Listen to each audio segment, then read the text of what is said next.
So there we go, that was a successful day. 2 successful batteries, no crashes. Oh my god, I've built a flying robot. Woohoo!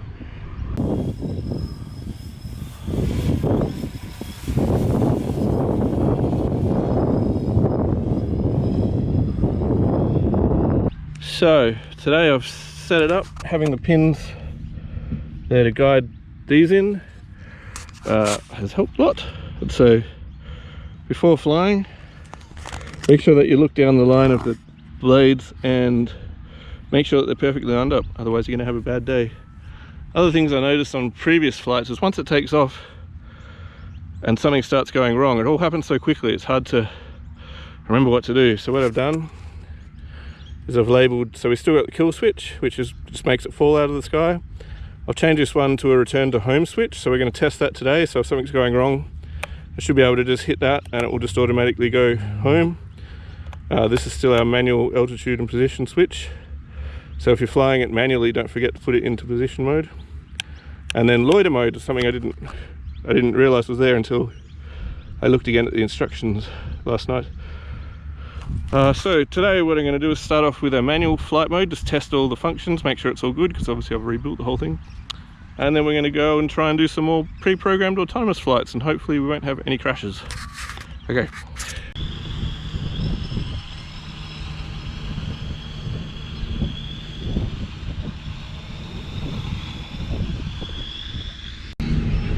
Right, totally forgot to do all the calibration.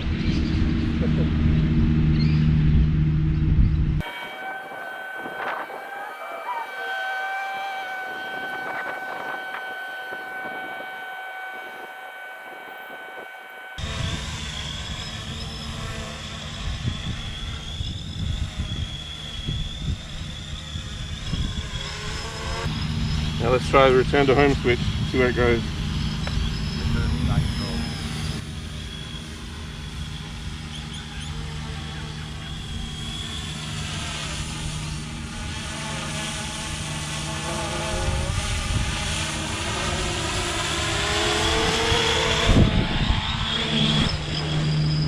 Beautiful.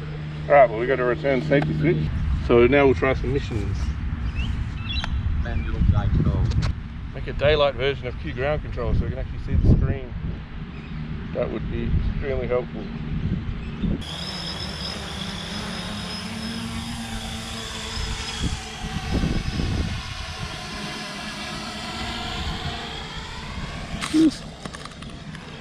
There's over there.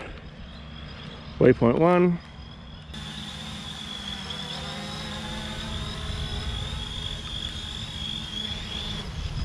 Beautiful. Alright, I've done about 6 or 8 missions now and they've all gone pretty much perfect. Now I'm wondering when the battery's going to die, because it shows on ground control that like the battery's 100%. So that's another thing we're going to have to work out. I spoke too soon about the battery. It just took off 2 meters away and then almost landed on top of me. It's just landed over there. So I guess that solves the question of when the battery's going to be dead.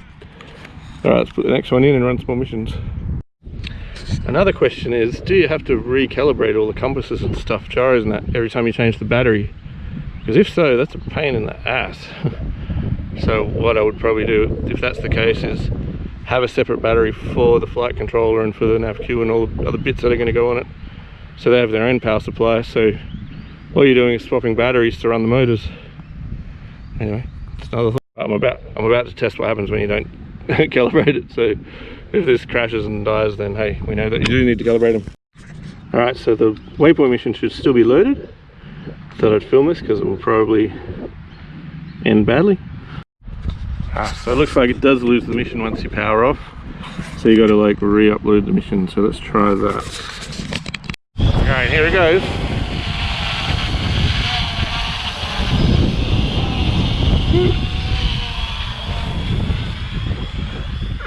I have my hand on the kill switch just in case.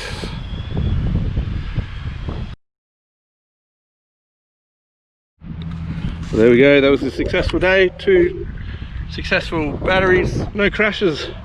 Oh my god, I've built a flying robot. Woohoo!